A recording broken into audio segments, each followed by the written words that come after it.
Halo, selamat pagi anak-anak. Oke, kita akan belajar tentang Salomo yang bijaksana. Oke, sebelumnya ada yang mau pimpin doa? Berlin? Oke, Berlin, silakan maju dek, pimpin doa. Nah, ini dalam nama Bapa, Putra, dan Roh Kudus. Amin. Selamat pagi Tuhan, terima kasih sudah memberkati kami pada malam tadi. Sekarang kami akan belajar bersama Bapak Guru. Lindungi kami agar selalu Engkau berkati dalam proses pembelajaran. Semoga dengan kami belajar bisa berguna bagi masa depan kami. Doa ini kami panjatkan lewat perantara Tuhan kami, Yesus Kristus yang hidup berkuasa sekarang dan selamanya. Amin. Dalam nama Bapa, Putra, dan Roh Kudus. Amin. Oke, terima kasih Berlin. Tepuk tangan untuk Berlin. Oke, anak-anak. Sebelumnya, ada yang tidak masuk hari ini? Ketua kelas, Julian, Nihil? Oke, Nihil.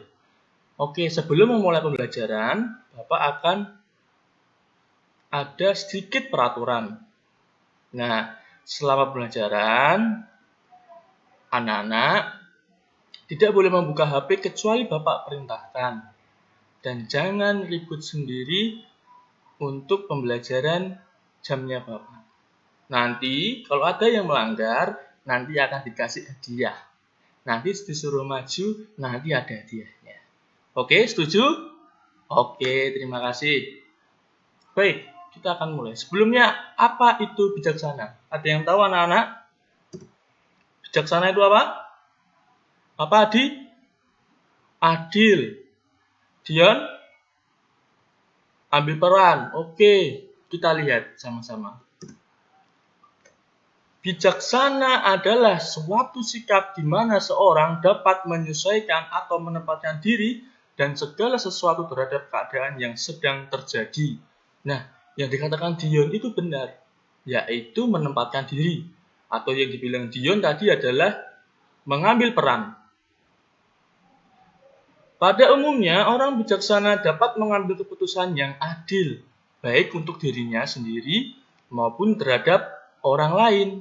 Nah, adil. Tadi Adi sudah mengatakan bahwa bijaksana itu adil, Pak. Oke, benar. Adilnya gimana? Dia adil atau bijaksana dengan mengambil keputusan yang sama-sama beratnya, atau sama-sama adil, sama-sama mendapatkan. Nah, itu yang dimaksud adil. Nah, sekarang kita lanjut. Ada pertanyaan sampai sini, apa itu bijaksana, anak-anak? Tidak ada? Oke, lanjut. Nah, ini gambar apa ya kira-kira? Apa, Selin? Ya, ibu dengan anak-anaknya. Ya, siapa yang saudaranya lebih dari 4? Oh iya, si Julian ya. Berapa saudara Julian? Oh ada 5. Oke. Kita lanjutkan. Nah, ini ada sedikit video tentang ibu kita yang bijaksana. Kita lihat ya nak. Oke, lihat. Ibu yang bijaksana.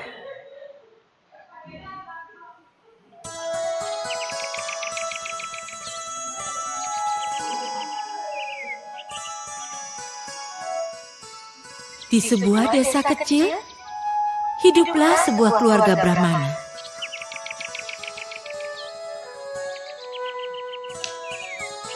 Suatu hari, anak dari keluarga Brahmana itu harus pergi bekerja ke desa lain. Dia telah siap untuk berangkat. Ibunya berkata padanya, "Nak, kenapa kau bepergian seorang diri? Ajaklah seseorang untuk pergi bersamamu." Sang anak berkata, "Aku tahu aku harus pergi melewati hutan belantara, tapi tidak ada yang perlu ditakutkan. Tidak ada binatang buas, tidak ada pencuri di hutan itu, Ibu." Sang ibu berkata, "Tapi akan lebih baik kalau ada seseorang yang menemanimu." Sang anak berkata, "Jangan khawatir ibu, dan jangan takut. Dengar bu, aku akan pergi seorang diri dan kembali esok sore setelah aku menyelesaikan pekerjaanku nanti." Tapi Ibu Brahmana pergi ke kolam di belakang rumah dan dari kolam itu dia mengambil seekor kepiting. Dia berkata pada anaknya, "Ibu tidak merestuimu pergi seorang diri. Bawalah ini, bawa kepiting ini bersamamu." Untuk menyenangkan hati ibunya, pemuda Brahmana itu membawa kepiting. Dia menyimpan kepiting itu di antara bola-bola kapur barus di dalam tasnya. Setelah itu, dia membawa tas tersebut dan mulai perjalanannya. Saat itu sedang musim panas. Di siang hari, sang pemuda Brahmana tidak dapat menahan panas lagi. Lalu, dia melihat sebuah pohon besar. Pemuda Brahmana itu berpikir, aku beristirahat saja sebentar di bawah pohon rimbun ini dan melanjutkan perjalananku setelah hari mulai teduh. Di bawah pohon itu, sang pemuda Brahmana membuka bekal makanannya. Dia memakan gula merah dan roti, lalu dia memutuskan untuk berbaring di bawah pohon. Dia sangat kelelahan hingga dia tertidur. Seekor ular hidup di dalam pohon itu. Sang ular keluar dari lubangnya dan melihat sang pemuda Brahmana. Dia melihat tas yang ada di samping sang pemuda. Dia dapat mencium wangi kapur barus di dalamnya.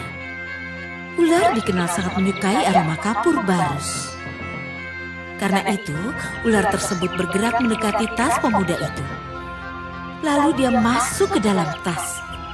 Lalu dia mulai memakan kapur barus. Melihat hal ini, sang kepiting menjadi marah dan mencapit sang ular. Akhirnya, ular tersebut mati dicapit kepiting. Setelah beberapa waktu, sang pemuda bangun dari tidurnya. Dia meregangkan tangannya ke udara dan bangkit dari tidurnya. Dan tiba-tiba dia melihat ke arah tas. Dan apa yang dia lihat? Seekor ular berwarna hitam pekat tergeletak mati di antara bola-bola kapur barusnya. Sang pemuda Brahmana berpikir, kepiting itu telah menyelamatkan hidupnya dari seekor ular. Dia mengucapkan terima kasih dari lubuk hatinya yang terdalam. Dia benar-benar merasa kalau dia harus mendengarkan ucapan ibunya. Dan dia bertanya-tanya bagaimana jika ia tidak mendengarkan nasihat ibunya.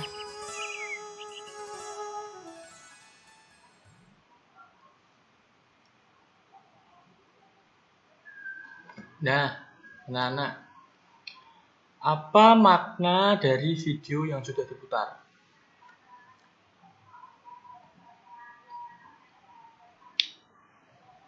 Apa, Kade? Oke, Kade menjawab bahwa ibu ambil bagian untuk bisa menemani anaknya, yaitu dengan kepiting.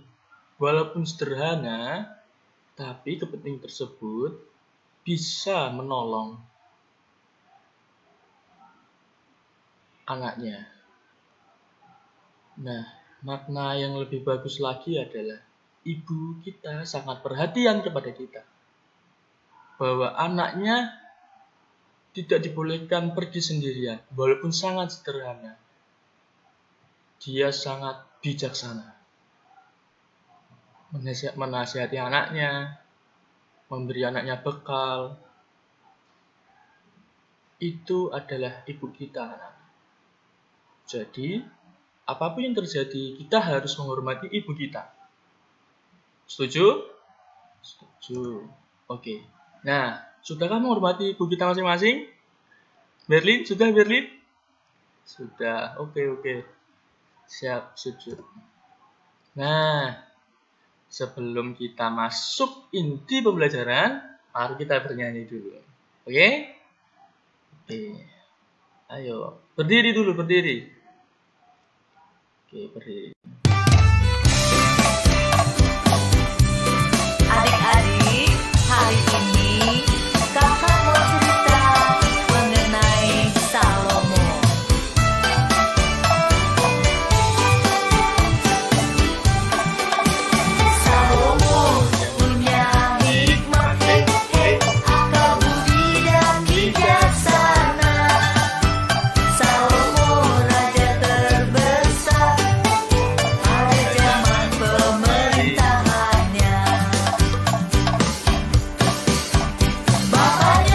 bernama Daud, ibunya bernama Betsheba. Tapi sayang akhir hidupnya tidak setia, karena ia tidak taat menyembah kepada berhala. Kita harus taat dan setia kepada Tuhan. Salomo punya hikmat, akal budi dan bijaksana. Salomo raja terbesar pada zaman pemerintahannya. Bapaknya bernama Daud, ibunya bernama Betsheba. Tapi sayang akhir hidupnya tidak setia, karena ia tidak taat menyembah kepada berhala. Kita harus taat dan setia kepada Tuhan.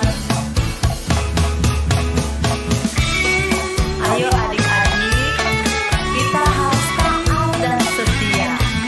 Raja Salomo, raja yang terbesar pada zamannya, yang punya hikmat marifat yang diberikan dari Tuhan. Tapi ia tidak taat di akhir hidupnya. Ia menyembah kepada berhala-berhala. Akhir hidup Salomo tidak setia. Ayo kita nyanyi sama-sama lagu ini sayang. Bapaknya bernama Daud, ibunya bernama Betsheba. Tapi sayang akhir hidupnya tidak setia, karena ia tidak taat menyembah kepada berhala. Kita harus taat dan setia kepada Tuhan. Kita harus taat dan setia kepada Tuhan. Sekali lagi sayang, kita harus taat dan setia kepada Tuhan. Adik-adik, taat dan setia kepada Tuhan setiap waktunya. Tuhan memberkati di setiap kehidupan kita, setiap harinya. Amin. Oke. Oke, tepuk tangan untuk kita semua. Oke, silakan duduk, anak-anak. Nah, setelah kita bernyanyi, kita mungkin bisa mengambil kisah sedikit dari nyanyian tersebut. Nah, kali ini kita akan mau belajar tentang Raja Salomo. Nah, minta tolong untuk Sylvia bisa baca. Salomo menjadi raja pada waktu Daud masih hidup pada masa tuanya. Daud mati setelah memerintah selama 40 tahun, yaitu 7 tahun 6 bulan di Hebron dan 33 tahun di Yerusalem. Salomo memerintah selama 40 tahun sampai matinya dan digantikan oleh putranya Rehabeam. Nah, jadi anak-anak, sebelum Salomo itu ada ayahnya bernama Daud. Dia juga menjadi raja. Setelah Daud mati, Salomo memberanikan diri untuk menjadi raja.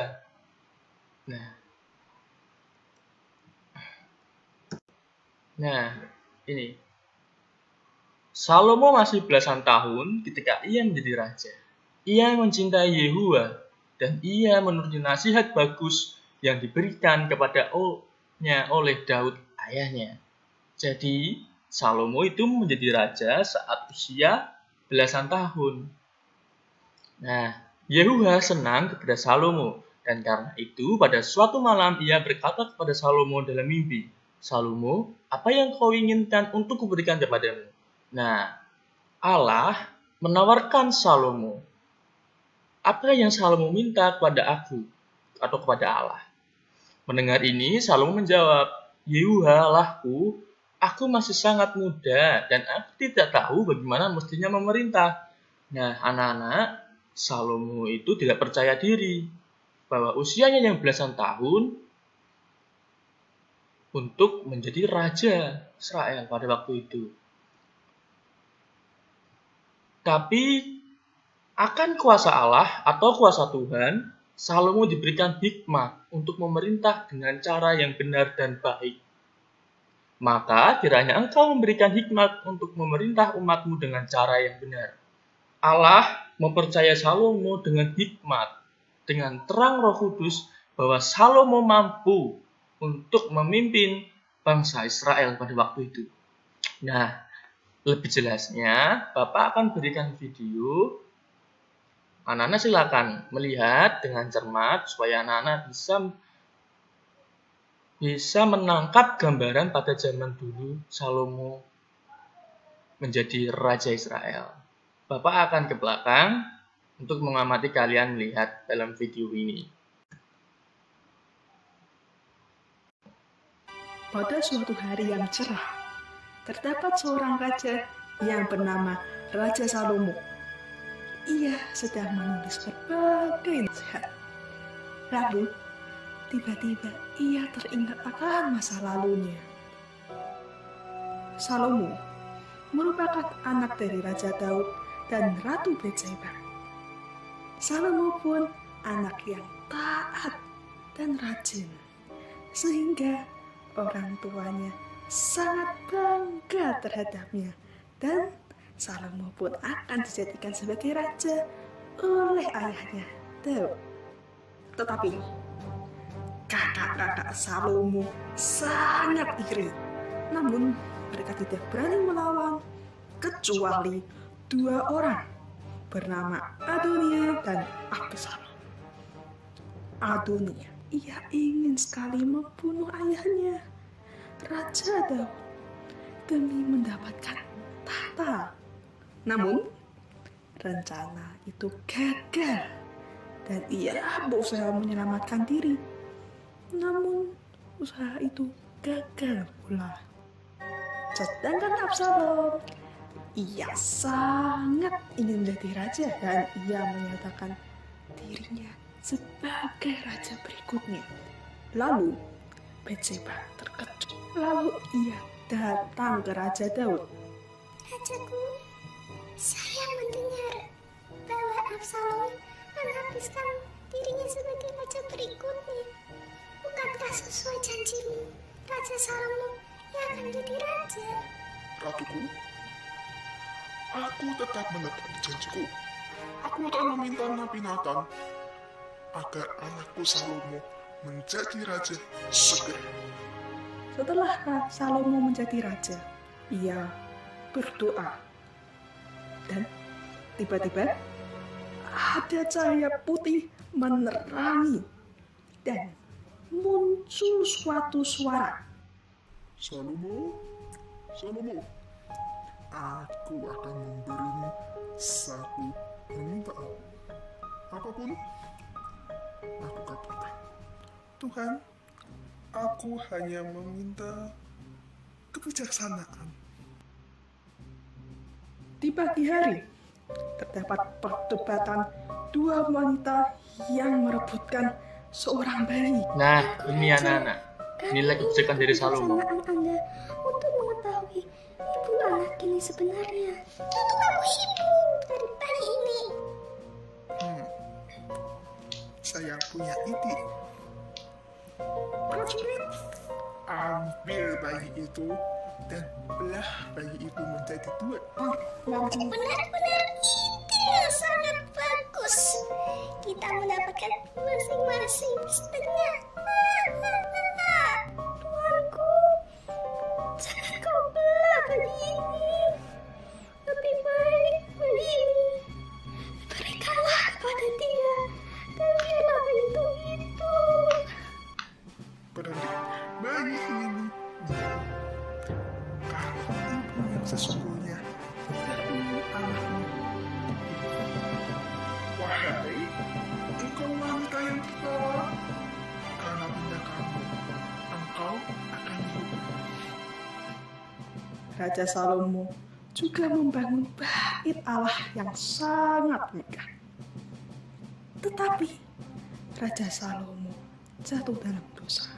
Demi memperkuat negaranya, Raja Salomo mengadakan perjanjian dengan bangsa lain dengan cara menikahi putri mereka. Masing-masing mereka memiliki dewa yang berbeda, sehingga Raja Salomo pun ikut menyembah dewa bangsa lain. Karena dosanya, bangsa Israel dipenuhi peperangan dan bencana kelaparan di mana-mana. Mendengar perkataan Nabi Nathan, Raja Salomo pun menjadi sadar akan dosa-dosanya dan ia sangat menyesal. Setelah mengingat masa lalunya, Raja Salomo menuliskan rasa penyesalannya. Setelah itu, Raja Salomo merebahkan diri dan menutup matanya untuk selama-lamanya. Selesai. Nah, anak-anak, apa yang bisa kita petik dari kisah Raja Salomo? Mungkin Dion? Oh iya, Raja Salomo adalah orang yang tegas. Oke, betul Dion. Adi mungkin? Atau Nelly? Nelly? Ya, Raja Salomo berani. Maka dari kisah Raja Salomo kita mengambil banyak sekali makna yang bisa kita maknai, kita bisa laksanakan. Salomo itu adalah seorang yang tegas. Dia pertama kali dia tidak percaya diri dengan apa yang diputuskan oleh Allah untuk menjadi raja. Tapi Salomo percaya diri dengan Allah membantu dia memberikan hikmat atau terang Roh Kudus untuk Salomo bisa memberikan yang terbaik untuk bangsanya. Maka Salomo meminta kepada Allah untuk menaruhkan nilai kebijaksanaan kepada si Salomo. Maka ada dua orang ibu. Dia pergi ke istana raja untuk memberi keputusan dari anaknya itu. Maka Salomo dengan berani dan tegas, tapi tetap berhati-hati mengambilkan pedang untuk dibelah anak itu. Tapi ada hati seorang ibu yang tidak bisa merelakan anaknya untuk dipedang. Dan ibu yang satunya itu merelakan. Nah, ini yang menjadi nilai Salomo bahwa seorang ibu itu sangat cinta kepada anaknya. Dari tadi, video yang sebelumnya diputarkan, itu adalah ibu memberi perhatian, ibu memberi bekal kepada anaknya untuk pergi ke hutan. Nah, ini juga ibu memberi perhatian. Dia tidak rela, dia tidak tega melihat anaknya mati begitu saja dipedang. Nah, ini yang menjadi nilai Salomo dan nilai ibu, yaitu kebijaksanaan. Oke, sampai sini ada pertanyaan. Dari nilai kebijakan dari Raja Salomo atau ibu kita, tidak ada? Oke, kita lanjutkan. Nah, anak-anak, ini adalah tugas. Silakan, jumlahnya 25, silakan satu kelompok ada 5 orang. Silakan buat tugasnya, kelompoknya tentukan dari nomor absen 1 sampai 5, 6 sampai 10, dan seterusnya. Jelas? Nah, ini soalnya anak-anak. Upaya aktivitas apa yang ingin dilakukan di sekolah dari kisah Raja Salomo? 2. Keputusan yang diambil Salomo termasuk sikap tepat atau tidak? Jelaskan. Apa pendapatmu tentang sikap bijaksana? Mengapa Raja Salomo disebut sebagai Raja Bijaksana? Menurut pendapatmu, ungkapan syukur atas anugerah yang bisa dilakukan dari Raja Salomo itu apa? Waktunya kira-kira 20 menit ya, karena ini kelompok, bisa satu anak menjawab satu soal. Oke, ada pertanyaan sampai sini? Tidak ada, silakan kerjakan. Waktu dimulai dari sekarang. Oke, sudah selesai anak-anak? Oke, kita bahas satu-satu dari kelompoknya si Dion. Silakan maju perwakilan. Upaya aktivitas apa yang ingin dilakukan di sekolah dari kisah Raja Salomo? Jawabannya apa, Dek? Oke, menanamkan nilai sikap yang baik. Terus, bijaksana, adil kepada teman. Terus, oke, tegas.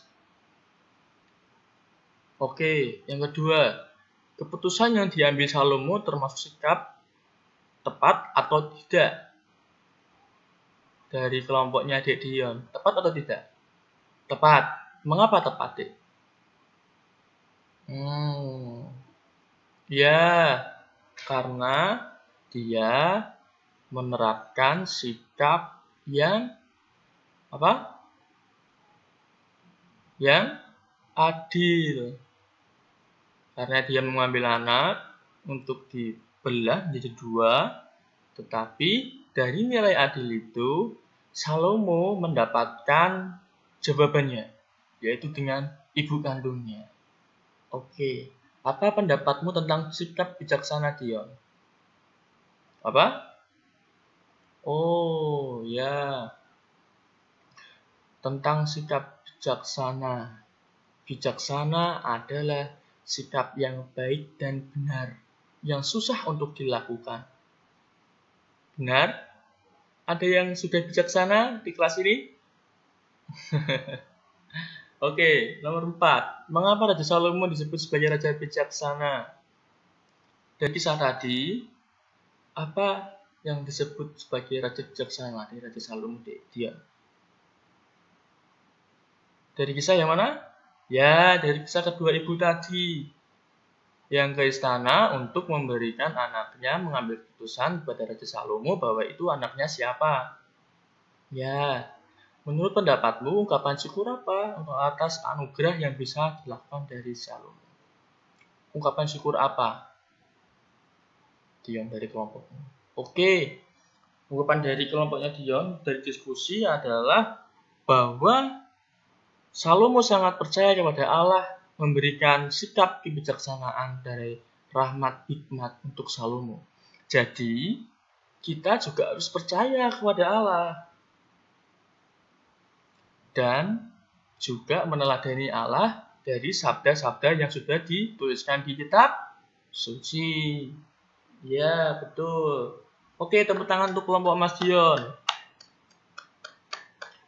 Nah, dari ini kita belajar anak-anak bahwa sikap, watak, perilaku itu sangat penting dari kehidupan kita. Percuma dong kita pintar, tapi sikap kita jelek pada orang, sama aja. Karena yang menentukan kepribadian kita adalah perilaku. Seperti Salomo tadi, dia raja bijaksana, rakyatnya pada suka dengan dia karena sikap dia baik, yaitu ambil peran adil kepada rakyatnya. Nah, ini sampai sini ada pertanyaan dari soal-soal ini. Apakah ada pertanyaan?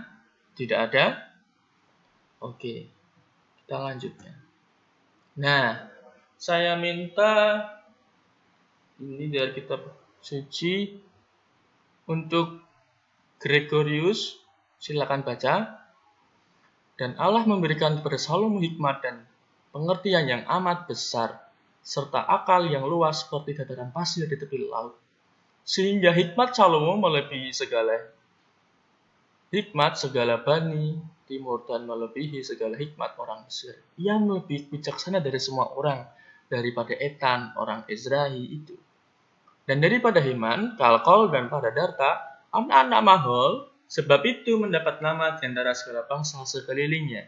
Ia mengubah 3.000 amsal, dan nyanyiannya ada 1.005. Ia bersajak pohon-pohonan, bersajak tentang pohon-pohonan, dari pohon aras yang di gunung Libanon sampai kepada hisop yang tumbuh pada dinding batu. Ia berbicara juga tentang hewan dan tentang burung-burung dan tentang ikan-ikan. Maka datanglah orang dari segala bangsa mendengarkan hikmat Salomo, dan ia menerima upeti dari semua raja-raja di bumi yang telah mendengarkan tentang hikmatnya itu.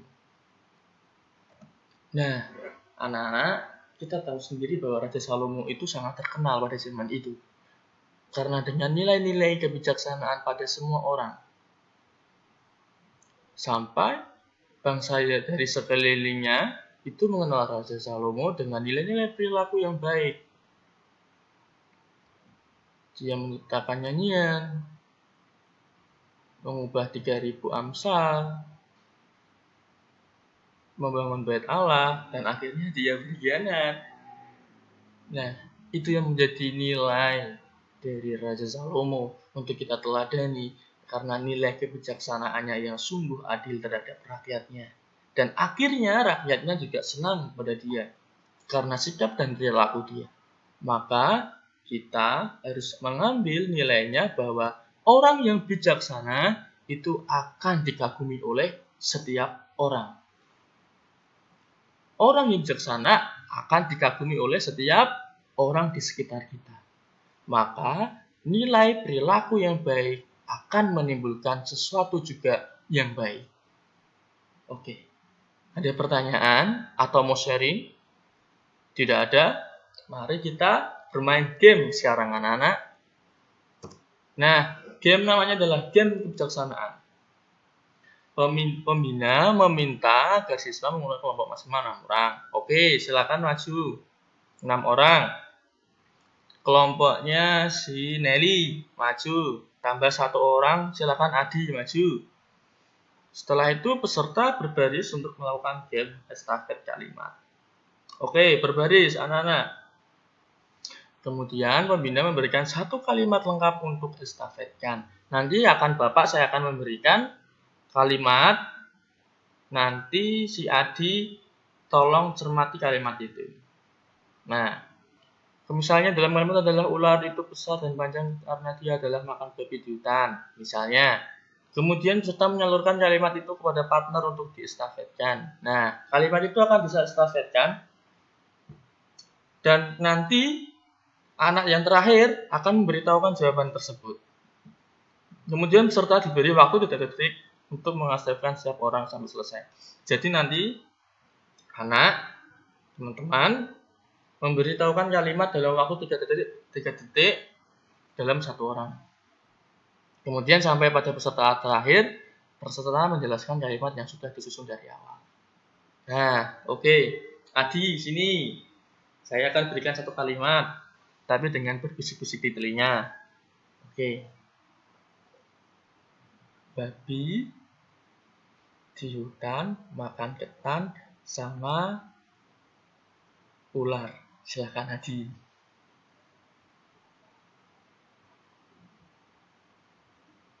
Apa Nelly terakhirnya? Silakan diutarakan. Ular makan babi. Sini, oke. Apakah benar Adi? Ya, salah. Oke, kita coba lagi. Adi. Sini. Motor berjalan saat rambu-rambu lalu lintas berwarna hijau. Silakan Adi. Apa Nelly? Rambu-rambu lalu lintas? Motor berjalan saat rambu-rambu lalu lintas berwarna hijau. Oke, tepuk tangan untuk Nelly. Dan teman-teman, silakan duduk. Nah, teman-teman, anak-anak, game bijaksana ini mengajarkan kita bahwa suara-suara, kalimat-kalimat itu harus didengarkan dengan baik. Nilai kebijaksanaan dari game ini adalah mendengarkan kalimat dengan baik. Dengan waktu 3 detik 1 orang. Memang waktu yang sangat singkat. Tapi dari waktu tersebut kita menanamkan bahwa pembicaraan orang itu sangat penting untuk didengarkan, tanpa harus diputus-putus dan didengarkan semua.